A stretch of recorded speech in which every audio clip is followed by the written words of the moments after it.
জীবনে তিনটি গুণ অত্যন্ত প্রয়োজনীয়: শ্রদ্ধা, বিনম্রতা, যোগ্যতা। যদি জ্ঞান লাভ করতে চান তাহলে শ্রদ্ধার প্রয়োজন, যদি মান লাভ করতে চান তাহলে স্বভাবে বিনম্র হওয়া প্রয়োজন, আর যদি মনোবাঞ্ছিত স্থান লাভ করতে চান তাহলে যোগ্যতার প্রয়োজন। বিষয়টা সহজ। শ্রদ্ধা আপনাকে জ্ঞান দেবে, নম্রতা আপনাকে মান, আর যোগ্যতা উচিত স্থান দেবে। কিন্তু যদি আপনি এই তিনটি গুণ সম্মিলিত করেন তাহলে এমন কিছু লাভ করবেন যা এই সব কিছুর থেকে অনেক ঊর্ধ্বে: সম্মান। আর এ হলো সেই সম্মান যা প্রত্যেক মানুষের নিজের জীবনে লাভ করতে চেষ্টা করা উচিত, কারণ এই হলো সেই সম্মান যার কারণে আপনি চলে যাওয়ার পরেও এই সংসার আপনাকে ভালোবাসবে আর মনে রাখবে। আসুন আমার সাথে ভালোবেসে বলুন, রাধা রাধা। অনেক সময় আমরা জীবনে অনেক মানুষকে এমন বলতে শুনে থাকি যে আমি অসফল হয়েছি কারণ আমার সময় ভালো যাচ্ছিল না, আমি এই জিনিসটা লাভ করতে চাইছিলাম কিন্তু করতে পারলাম না কারণ আমার সময়টা ভালো যাচ্ছিল না, আমি আমার জীবনে ওই মহান কাজটা করতে চাইছিলাম কিন্তু করতে পারলাম না। কেন? কারণ আমার সময়টা ভালো যাচ্ছিল না। কিন্তু যে মুহূর্তে ভালো সময় আমার জীবনে আসবে আমি সব কিছু প্রাপ্ত করব। এমন প্রায় প্রত্যেকেই বলেন। আসুন একটা কথা বোঝা যাক। একজন মালিকে দেখুন, সে প্রত্যেক দিন গাছের সেবা করে, তাকে জল দেয়, তার যত্ন আত্তি করে। কেন? প্রত্যেক দিন সেই গাছ ফল দেয় না। সঠিক সময় এলে তবেই সেই গাছ ফল দেয়, কিন্তু প্রত্যেক দিন মালি তার সেবা করে, তাকে যত্ন করে। শুধুমাত্র তখন করে না যখন সেই গাছ ফল দিতে সক্ষম। আর যদি মালি গাছের যত্ন প্রতিদিন না করে তাহলে হয়তো সেই গাছ ফল দিতেই পারবে না। এটাই হলো আমাদের জন্য একটা শিক্ষা। যখন সময় আমাদের জন্য অপেক্ষা করে না তখন আপনি সময়ের জন্য কেন অপেক্ষা করছেন? ভালো সময়ের জন্য অপেক্ষা করবেন না। ভালো এবং শুভ কর্ম দ্বারা ভালো সময়কে নিজের কাছে টেনে আনুন। নিরন্তর কর্ম করুন, পরিশ্রম করতে থাকুন, শুভ সময় আপনা থেকেই আপনার কাছে আসবে। আসুন আমার সাথে ভালোবেসে বলুন, রাধা রাধা। মানুষের এই সংসারে জীবনযাপন করার জন্য কিছু জিনিসের প্রয়োজন পড়ে। এমন কিছু আবেগ, এমন কিছু বস্তু আছে যেগুলো তার প্রয়োজন হয়, কিন্তু সব থেকে বেশি যে জিনিসটা তার প্রয়োজন হয় সেটা হলো সম্মানের। আমাদের ভালো লাগে যখন কেউ আমাদের সম্মান করে। আমরা কাউকে সম্মান করলে তারও সেটা ভালো লাগে। কিন্তু আপনি দেখবেন যে সংসারে বেশিরভাগ মানুষ দুটি মাপদণ্ডের ভিত্তিতে সম্মান করেন। হয় বয়স দেখে করেন বা উপার্জন দেখে, অর্থাৎ সেই ব্যক্তি কতটা উপার্জন করেন। এবার ভেবে দেখুন, এটা আবশ্যক নয় কারোর বয়স যদি বেশি হয় তার বুদ্ধিও ততটাই বেশি হবে। আবশ্যক এটাও নয় যে কোনো ব্যক্তি যদি অত্যন্ত ধনী হন বা তার মনও নির্মল হবে বা তিনি সৎকর্ম করবেন বা এমন কোনো কর্ম করবেন যাতে উনি সম্মান লাভ করতে পারেন। হতে পারে উনি ধনী কিন্তু দুশ্চরিত্র। সেই জন্য বয়স বা উপার্জন দেখে কোনো ব্যক্তিকে সম্মান করবেন না। কর্ম দেখুন। যদি গভীরভাবে ভেবে দেখেন তাহলে দেখবেন যদি কোনো মানুষ কোনো সৎকর্ম করেন তাহলে তার প্রতি হৃদয় থেকে সম্মান জাগ্রত হয়। এটাই হলো সেই সম্মান যা অর্জন করতে হবে। বয়স আজ আছে, কাল আরো বৃদ্ধি পাবে। উপার্জন আজ আছে, কাল সেটা কমে যেতেও পারে। কিন্তু যদি আপনি নিরন্তর শুভকর্ম করতে থাকেন তাহলে আপনি মৃত্যুর পরেও অমর হয়ে থাকবেন। আসুন আমার সাথে ভালোবেসে বলুন, রাধা রাধা। পাপ এবং পুণ্য, এই দুই হলো সংসারের এমন দুই বিন্দু যাকে কেন্দ্র করে এই সংসারের চক্র ঘুরতে থাকে। আমরা যদি কোনো কর্ম বিচার করি হয় পুণ্য নয় পাপের দৃষ্টিভঙ্গি দিয়ে, এটা হয় পুণ্য না হলে পাপ। কিন্তু এই পাপ এবং পুণ্য এই দুই নির্ভর করে প্রত্যেক মানুষের ওপর, তার চিন্তাধারা, তার পরিস্থিতির ওপর। ধরুন এমন একজন মানুষ যিনি অনেক দিন ধরে বনে পথ হারিয়েছেন, অনেক দিন হয়তো উনি কোনো খাবার খাননি। এবার এমন পরিস্থিতি চলে এসছে যে এবার যদি উনি খাবার না খান তাহলে হয়তো জীবিতই থাকবেন না। আর এমন অবস্থায় ওনার সামনে যদি কোনো প্রাণী আসে তাহলে তাকে শিকার করা, এটা কিন্তু তার কাছে পাপ নয়, এটা তো জীবিত থাকার একমাত্র উপায়। এটা তার কাছে পুণ্যসম। আর যদি আমি এমন একজন ব্যক্তির কথা বলি যিনি সরল, যিনি একটি সুখী, শান্ত, সুরক্ষিত জীবনযাপন করছেন, তার কাছে কিন্তু এটা পাপ। এইরকমই এই সংসারে ভিন্ন ভিন্ন পরিভাষা আছে পাপ এবং পুণ্যের। তার মধ্যে যদি আমি আপনাকে একটি সরল পরিভাষা দিই, সেটা হলো জীবনে যখনই কোনো কর্ম করবেন সেটা নিয়ে একটু ভেবে দেখুন যে এই যে কাজটা আমি করছি তার ফলে এই যে অন্য মানুষেরা আছেন এই সংসারে, তারা কি দুঃখ পাবেন? যদি তারা দুঃখ পান তাহলে সেটা পাপ। যদি আপনি এমন কোনো কর্ম করেন যার ফলে অন্যরা প্রসন্নতা লাভ করেন, তাদের মুখে হাসি ফুটে ওঠে, যদি তারা প্রেরিত হন, জীবনে সামনে এগোতে পারেন, তাদের বিকাশ হয়, তাহলে এটা হলো পুণ্য। তাই জীবনে সবসময় পুণ্য করতে থাকুন আর আমার সাথে ভালোবেসে বলুন রাধা রাধা। বনস্পতি ফলনের জন্য আমাদের কিসের প্রয়োজন পড়ে? একটু ধরিত্রীর, একটু পরিশ্রমের, আর একটা বীজের। এবার যদি মানুষের কথা বলি তাহলে এখানে ধরিত্রী হলো মানুষের এই জীবন, যেখানে মানুষ নিজের ইচ্ছের ফল ফুল ফলন করতে চায়। পরিশ্রম হলো আমাদের কর্ম, আর বীজ হলো আমাদের নির্বাচন। আমাদের বেছে নিতে হবে যে আমরা কি বপন করব, আম নাকি ফণি মনসা। এর মধ্যে আমরা কি পেতে চাই? রসালো ফলের ফলন চাই নাকি কাঁটার ফলন চাই, তা আমাদের উপর নির্ভরশীল।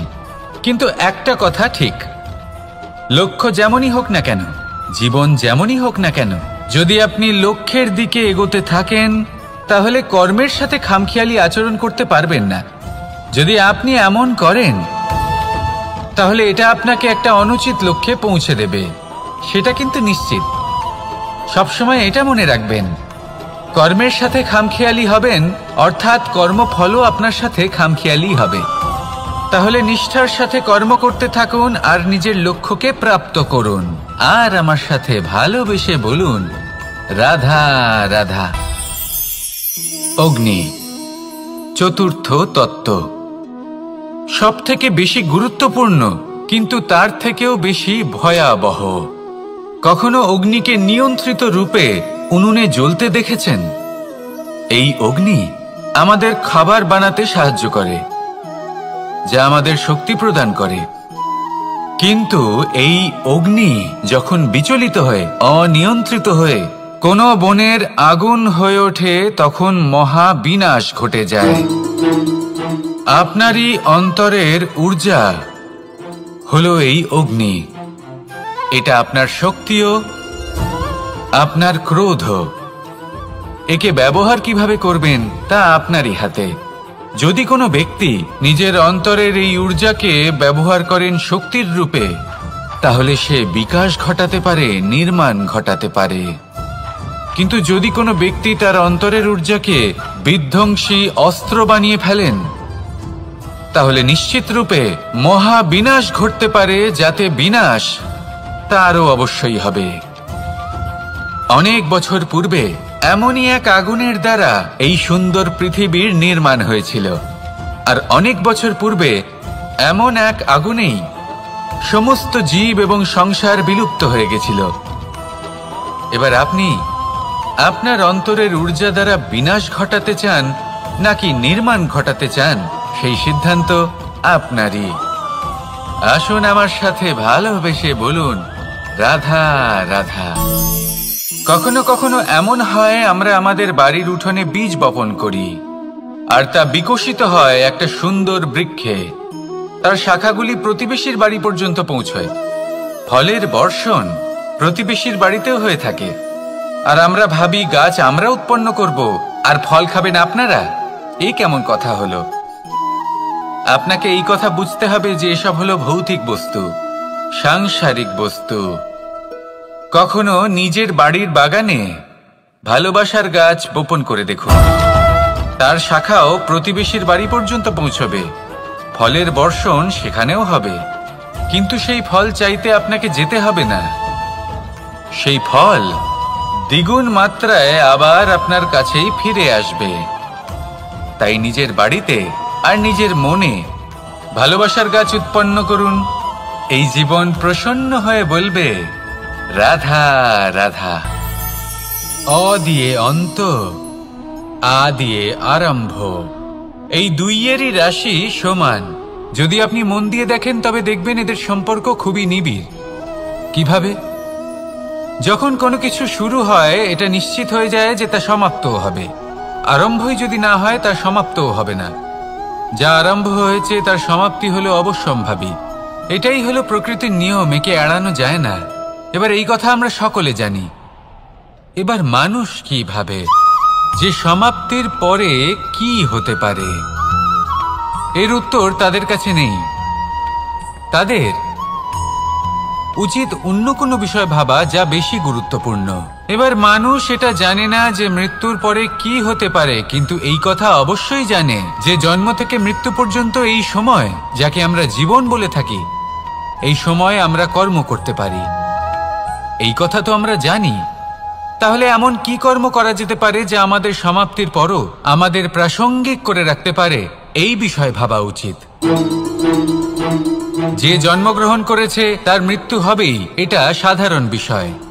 কিন্তু ইতিহাস আজও সেই সকল মানুষজনকে স্মরণ করেন যাদের এই সংসার তাদের মৃত্যু নয়, বরং তাদের জীবনকালে যে কর্ম তারা করেছেন তার দ্বারা মনে রাখেন। সেই কর্মের কারণে এই সংসারে তাদের নাম, তাদের কর্ম, তাদের ব্যক্তিত্ব, তাদের কীর্তি অমর হয়ে থাকে এবং থাকবে। আপনার কাছে এতটা সময় নেই যতটা আপনার মনে হচ্ছে আপনার কাছে আছে। সেই জন্য যত শীঘ্র সম্ভব শ্রেষ্ঠ কর্ম করুন, যতটা পারবেন ততটা অধিক সুকর্ম করুন। এই সংসারে নিজেকে অমর করে তুলুন আপনার মৃত্যুর পরেও। আর আমার সাথে ভালোবেসে বলুন, রাধা রাধা। ওমা, এ কি? আমি কখন থেকে এখানে অপেক্ষা করছি, হাত পেতে দাঁড়িয়ে রয়েছি যাতে একটা ফল আমার হাতে এসে পড়ে এবং সেটা আমি খেতে পারি। কখন থেকে অপেক্ষা করছি, কিন্তু সেটা হচ্ছেই না। এবার আপনি বলবেন যে এসব কি বলছি, এ কি অদ্ভুত কথা বলছি। যদি ফল খেতে হয় তাহলে আমাকে বৃক্ষে চড়তে হবে, ফলের কাছে পৌঁছতে হবে, তবেই তো ফল পাবো। এবার এটা অত্যন্ত সহজ ব্যাপার, কিন্তু এই বিষয়টা আপনি নিজের জীবনের প্রসঙ্গে ভেবে দেখুন।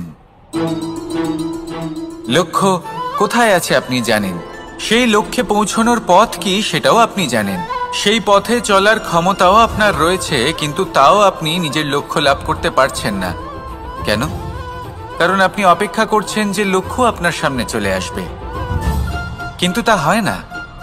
লক্ষ্য সে যাই হোক না কেন, ধন হোক, প্রেম হোক, কোনো সম্মান হোক বা মোক্ষ হোক, যদি আপনি তার দিকে অগ্রসর না হন তাহলে ফল প্রাপ্তি অসম্ভব ব্যাপার, তা কোনোদিনই হবে না। সেই জন্য আপনার চোখের সামনে আপনি যদি নিজের লক্ষ্যকে দেখতে পান তাহলে উঠুন এবং সেই দিকে অগ্রসর হতে শুরু করুন। নিজের অন্তরের সকল অশুভ গুণ দূর করুন, অলসতা ত্যাগ করুন, অজ্ঞানতা ত্যাগ করে দিন এবং চলতে থাকুন। অবশ্যই মনোবাঞ্ছিত ফল লাভ করতে পারবেন। মনে রাখবেন, চলতে থাকলে তবেই লক্ষ্য প্রাপ্তি হবে। অপেক্ষার দ্বারা শুধুমাত্র মৃত্যু লাভ হবে। আসুন আমার সাথে ভালোবেসে বলুন, রাধা রাধা।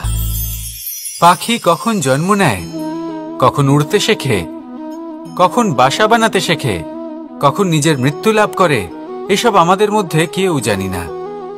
কিন্তু পাখি একটা কথা খুব ভালো করে জানে, যে এই সংসারে ও যা কিছুই করুক না কেন, এই সংসারের ওকে নিয়ে কিচ্ছু যায় আসে না। এবার আমরা কি করি? কোনো কাজ করার আগে আমরা এটা ভাবি যে এই সংসার যদি আমাকে দেখে ফেলে তাহলে কে জানে এই সংসার কি ভাববে, আমার প্রতিচ্ছবি কেমন তৈরি হবে কে জানে, কে জানে কি হবে আদি ইত্যাদি। এই সব ভাবনায় আমরা মগ্ন হয়ে যাই। কিছুটা এমন ভাবে মগ্ন হই যে বর্তমানের কর্মের এই জীবনের যাত্রাপথে সেই সময়ের আনন্দ উপভোগ করতে ভুলে যাই। এবার দেখুন একটা পাখি কি করে, ওর কর্ম হলো গান গেয়ে চলা। ওই পাখি গেয়ে চলে, কেউ ওর গান শুনুক বা না শুনুক, কেউ আদৌ শুনছে কিনা সেই বিষয়টা নিয়ে সেই পাখির কিছুই যায় আসে না। সেই পাখি নিজের কর্ম করতে থাকে। হয়তো সেই জন্যই আপনি কখনো কোনো পাখিকে কাঁদতে দেখবেন না। এরকমই আপনাকে নিজেকে গড়ে তুলতে হবে। প্রথমে নিজেকে জিজ্ঞেস করুন, এই যে কর্ম আমি করতে চলেছি সেটা কি উচিত?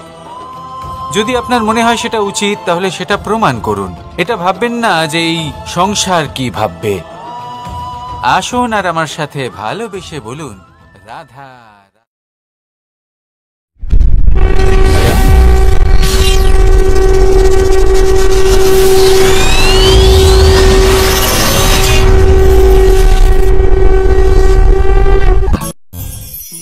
আকাঙ্ক্ষা কখন লোভে পরিণত হয়ে যায় তা কেউ বলতে পারে না। এবার তার পরিণাম কি হতে পারে তাও আমরা কেউ জানি না। আজ আমি আপনাকে বলছি, কোনো ব্যক্তি সবথেকে বেশি ক্ষতির সম্মুখীন তখনই হয় যখন সে এটা মনে করে যে সে সবথেকে বেশি সুরক্ষিত স্থানে রয়েছে। সে ভাবে যে সে সেখানে সুরক্ষিত রয়েছে। সে তখন অসাবধান হয়ে পড়ে, আর তখনই তাকে জীবনের সবথেকে বড় ক্ষতির সম্মুখীন হতে হয়। নিঃস্ব হয়ে যাওয়ার পরিস্থিতি কোনো মানুষের জীবনে তখনই আসে যখন তার কাছে প্রচুর সম্পত্তি থাকে এবং সে তার থেকেও অনেক বেশি সম্পত্তি অর্জন করতে চায়। সেই অনেক বেশি সম্পত্তি অর্জন করার চেষ্টায় সে এমন কিছু করে বসে যার ফলে তাকে সমস্ত সম্পত্তি হারাতে হতে পারে। একজন রচনাকার নিজেই নিজের প্রতিভা একদম শেষ করে দিতে পারে যখন সে অনেকগুলো কাজ নিজের কাঁধে নিয়ে নেয়। একটা গুরুত্বপূর্ণ কথা সবসময় মনে রাখবেন, আজ আপনি যেখানেই থাকুন না কেন, যেমনই যে কোনো স্থানেই থাকুন না কেন, এর পেছনে আপনার আকাঙ্ক্ষার একটা বিশাল ভূমিকা রয়েছে। কিন্তু মনে রাখবেন, আপনাকে শিখতে হবে যে কখন আর কিভাবে নিজের উচ্চাকাঙ্ক্ষাগুলিকে লাগাম পরাতে হবে, কারণ এটা অত্যন্ত আবশ্যক। তাই আসুন আর আমার সাথে ভালোবেসে বলুন, রাধা রাধা। রাত্রে আমরা সুখ নিদ্রা লাভ করি, আমরা স্বপ্ন দেখি, ভবিষ্যতের পরিকল্পনা করি, খুব ভালো লাগে।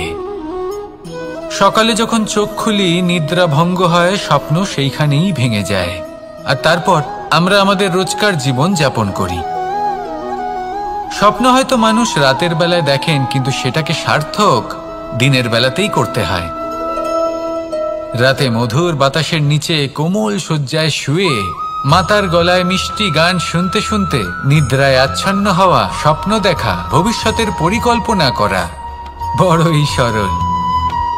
কিন্তু সকালবেলায় সময় মতো উঠে সূর্যের তাপ সহ্য করে, সেই উষ্ণতা সহ্য করে সর্বাঙ্গ ঘেমে গিয়ে নিজের পথ খুঁজে বের করা, সেই পথে অগ্রসর হওয়া, বাধা বিপত্তি এসবের সম্মুখীন হওয়া, আর তারপর লক্ষ্য লাভ করা, এগুলো কঠিন কাজ। এ হলো অত্যন্ত কঠিন কাজ। যদি আপনি চান যে স্বপ্ন আপনি দেখেছেন তা সত্যি হোক, তাহলে দিনের বেলায় আপনাকে বেরিয়ে কর্ম করতেই হবে, পরিশ্রম করতেই হবে। মনের এই চক্ষু দিয়ে স্বপ্ন দেখা সম্ভব, কিন্তু যদি আপনি বুঝতে পারেন যে এই স্বপ্নই হলো আপনার লক্ষ্য, তাহলে তাকে সার্থক করতে শুধুমাত্র পরিশ্রম দ্বারাই করতে হবে। তাহলে পরিশ্রম করুন আর আমার সাথে ভালোবেসে বলুন, রাধা রাধা। মানুষের জীবনে দুই ধরনের আবেগ থাকে যা চিরকাল তার সাথে বসবাস করে। প্রথম, স্বপ্ন। দ্বিতীয়, অজুহাত। মানুষ হাজার হাজার স্বপ্ন দেখতে পারে। আমাকে এই কাজ করতে হবে, আমাকে ওখানে ঘুরতে যেতে হবে, আমায় জীবনে এই অসম্ভব কাজ বাস্তবায়িত করে দেখাতে হবে, আদি ইত্যাদি। এবার ঠিক যেমন স্বপ্ন দেখেন, সেইভাবে অজুহাতও খুঁজে নিয়ে আসেন।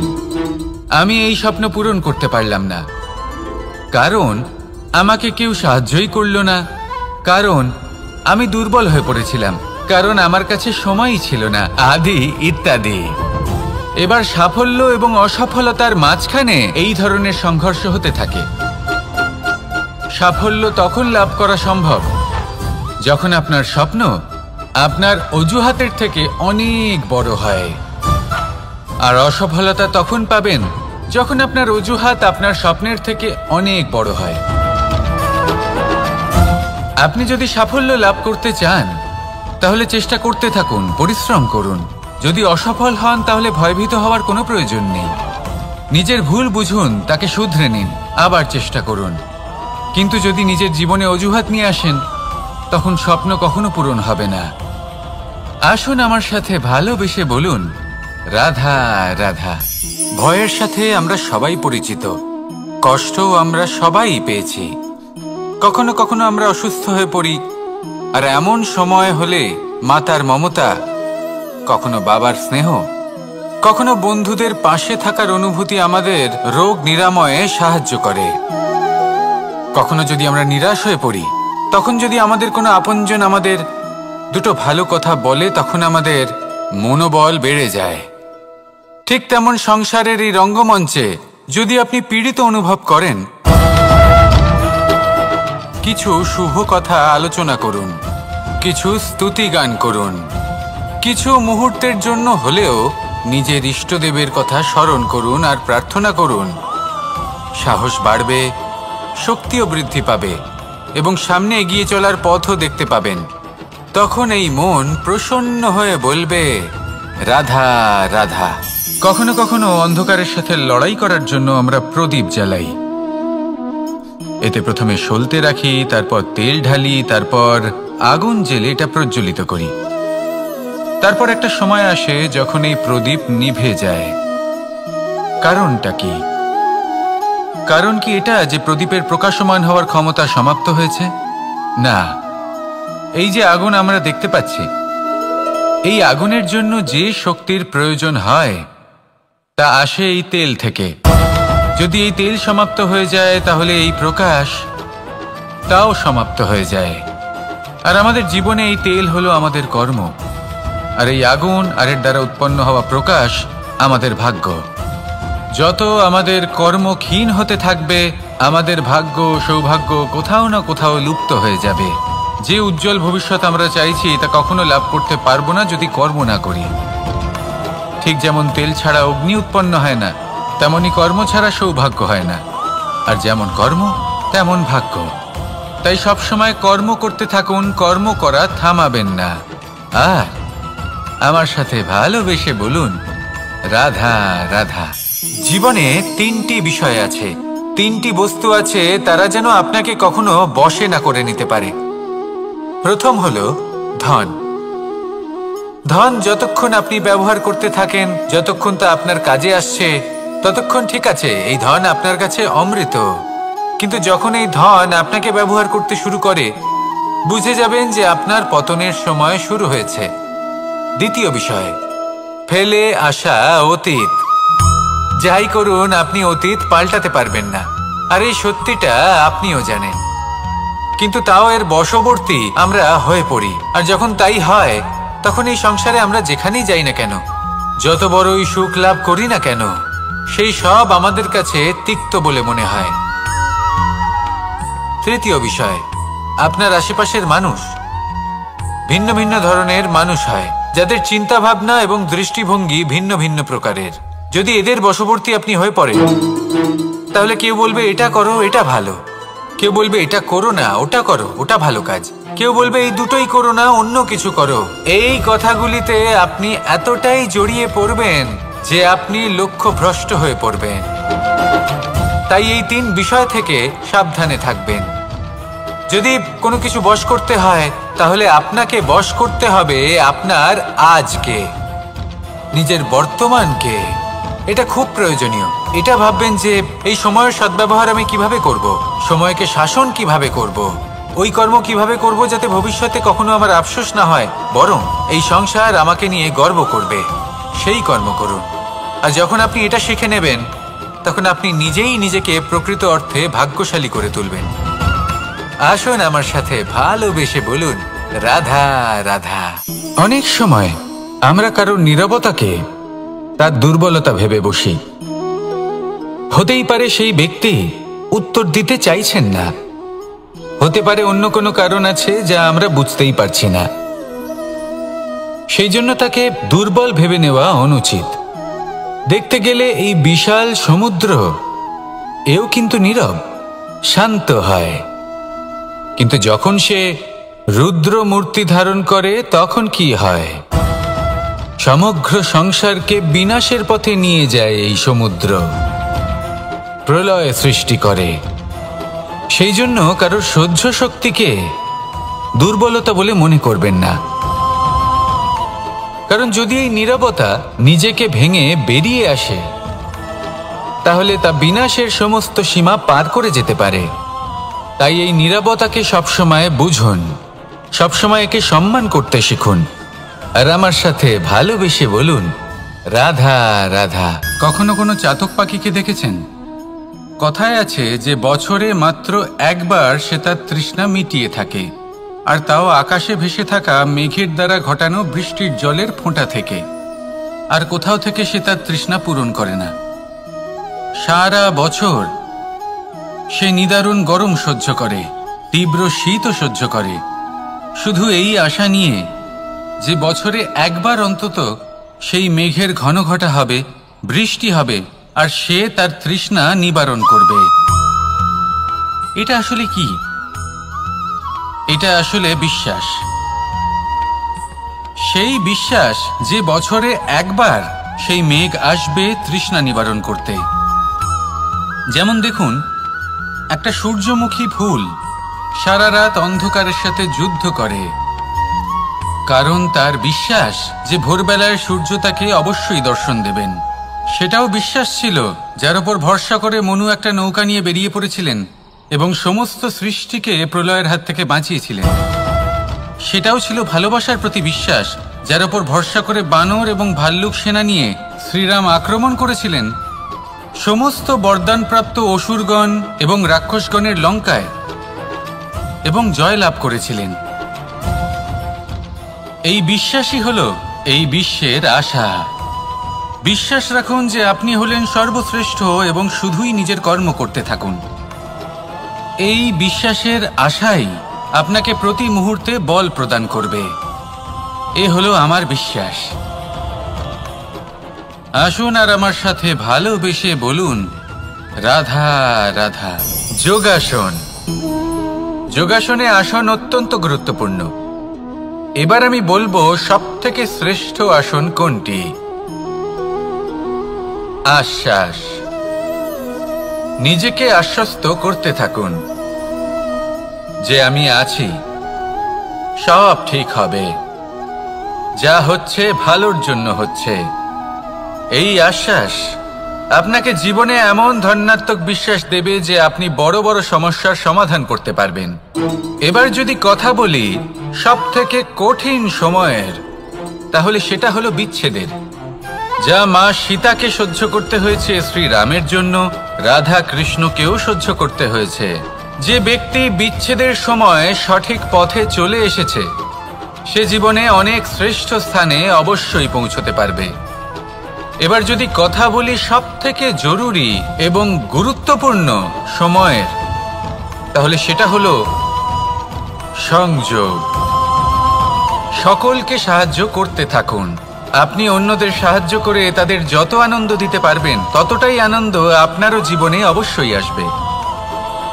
আসুন আর আমার সাথে ভালোবেসে বলুন, রাধা রাধা। সংসারে সকলে উঁচুতে উঠতে চায়, কেউ নত হতে চায় না। সবাই এটা মনে করে যে নত হওয়ার অর্থ হলো তাদের আত্মসম্মান এবং অহংবোধের বিরুদ্ধাচরণ করা। তাদের মনে হয় যে যদি আমরা নত হই, সংসার আমাদের দুর্বল মনে করবে, তাদের শৌর্য এবং তাদের ব্যক্তিত্বের অপমান হবে।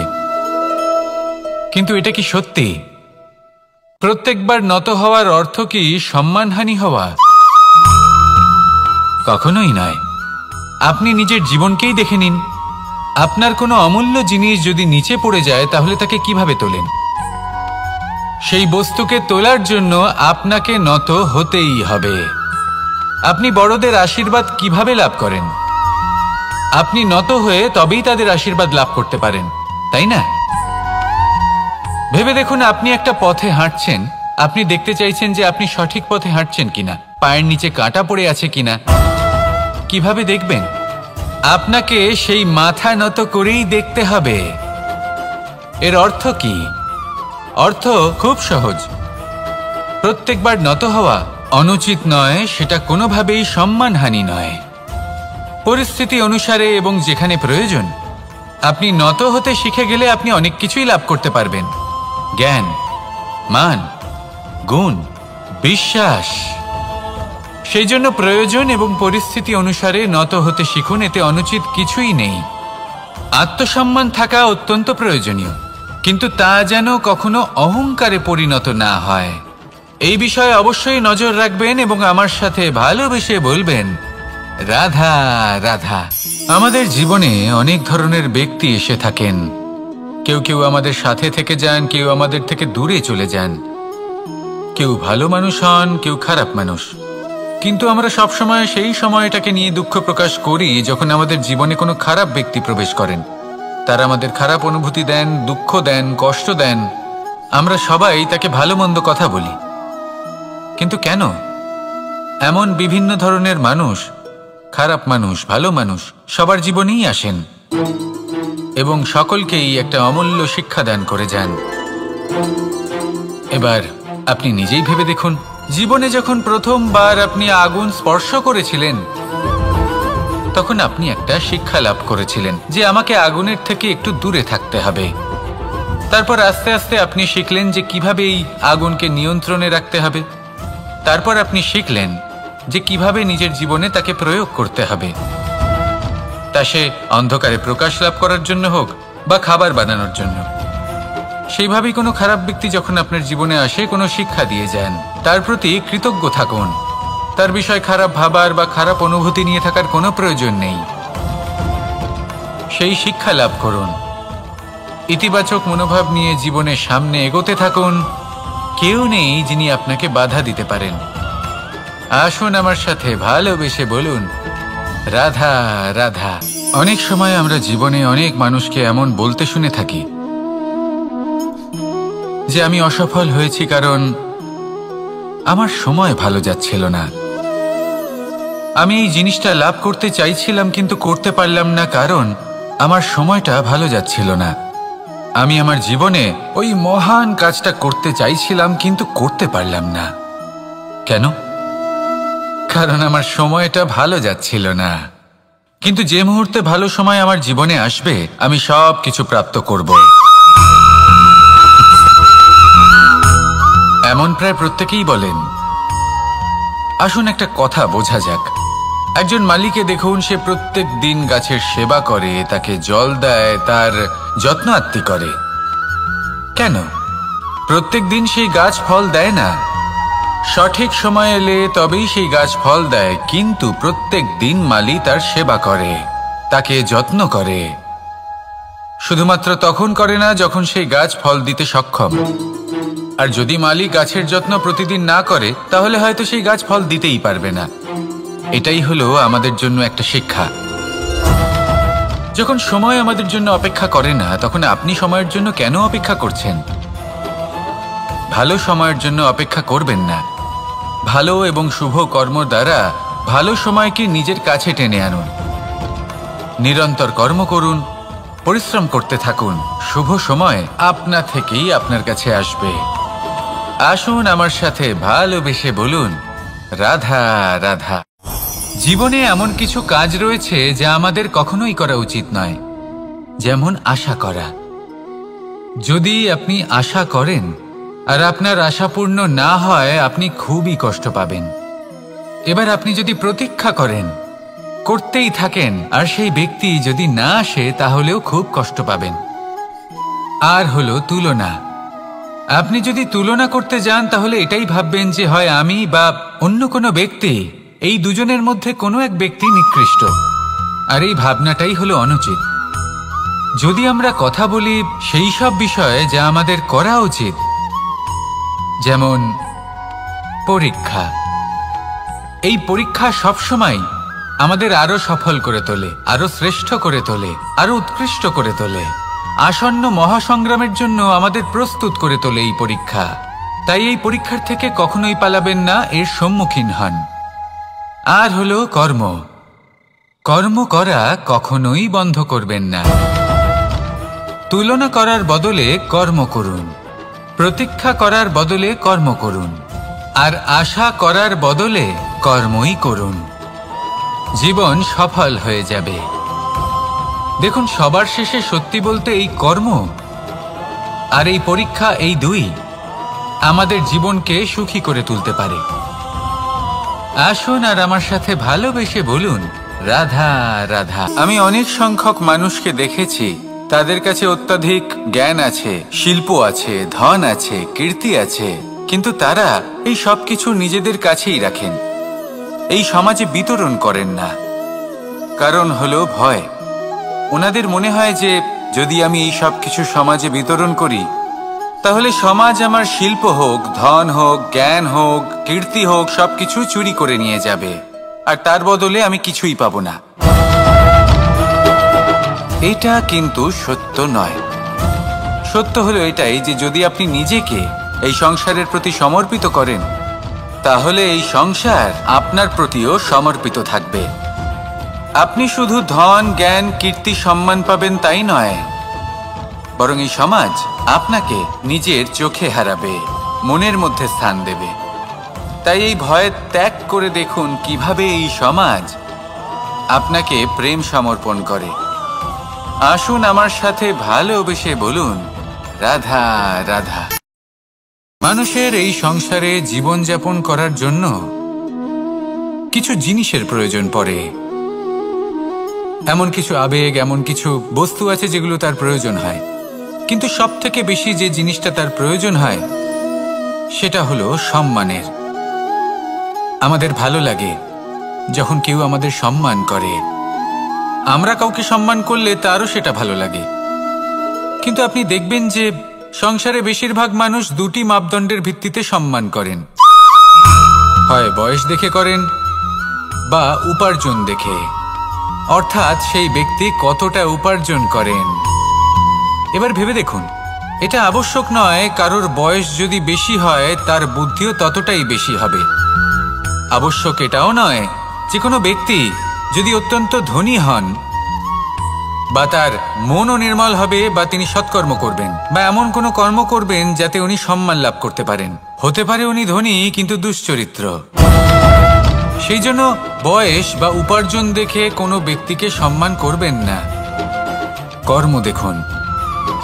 যদি গভীরভাবে ভেবে দেখেন তাহলে দেখবেন যদি কোনো মানুষ কোনো সৎকর্ম করেন তাহলে তার প্রতি হৃদয় থেকে সম্মান জাগ্রত হয়। এটাই হলো সেই সম্মান যা অর্জন করতে হবে। বয়স আজ আছে, কাল আরো বৃদ্ধি পাবে। উপার্জন আজ আছে, কাল সেটা কমে যেতেও পারে। কিন্তু যদি আপনি নিরন্তর শুভকর্ম করতে থাকেন তাহলে আপনি মৃত্যুর পরেও অমর হয়ে থাকবেন। আসুন আমার সাথে ভালোবেসে বলুন, রাধা রাধা। আমাদের জীবনে আমরা যখনই এমন কোনো মানুষের সাথে পরিচিত হই যে বয়সে, পদে এবং আর্থিক দিক থেকে আমাদের থেকে পিছিয়ে, তখন আমরা সবাই খুব হীন নজরে তাদের দিকে দেখি। মনেই করি না যে সেই ব্যক্তির নিজস্ব একটা অস্তিত্ব রয়েছে, তার নিজেরও একটা মাহাত্ম্য রয়েছে। আমাদের মনেই হয় না যে আমাদের সামনে দাঁড়িয়ে থাকার যোগ্যতা আছে তাদের। চলুন আপনাকে একটা প্রশ্ন করি, শূন্যের নিজস্ব মূল্য কোথায়? আপনি বলবেন কিছুই না। শূন্যের আবার নিজস্ব মূল্য কোথায়? কিন্তু যখন এই শূন্যই কোনো সংখ্যার সাথে এসে যুক্ত হয়ে যায়, কোনো অঙ্কের সাথে এসে যুক্ত হয়ে যায়, তখন তার মূল্য অনেক গুণ বৃদ্ধি পায়। অর্থাৎ এই শূন্যের মূল্য অবশ্যই আছে। আর আমাদের জীবনেও এমন কিছু ব্যক্তি থাকেন, তাদের দেখে মনে হয় যে এদের কোনো মূল্যই নেই। কিন্তু যখন এই ব্যক্তি কারোর সাথে এসে জুড়ে যান তখন তার মূল্য সেই ব্যক্তির বৃদ্ধি ঘটায়। এই সংসারে এমন কোনো ব্যক্তি নেই যার কোনো মূল্য নেই। যদি আমরা ধনুকের কথা বলি তাহলে তার জন্য একটি দড়ির প্রয়োজন হয় যেটি প্রত্যঞ্চা হিসেবে ব্যবহৃত হয়। যদি এই প্রত্যঞ্চা না থাকে তাহলে ধনুকের কোনো মূল্যই থাকে না। যদি প্রত্যঞ্চা না থাকে তাহলে ধনুকের অস্তিত্ব অসম্পূর্ণ থেকে যায়। এই সংসারে যে কোনো ব্যক্তি হোক বা যে কোনো বস্তু হোক, প্রত্যেকের নিজস্ব একটি মূল্য আছে। তার সম্মান করুন, সামনে অগ্রসর হন আর আমার সাথে ভালোবেসে বলুন রাধা রাধা।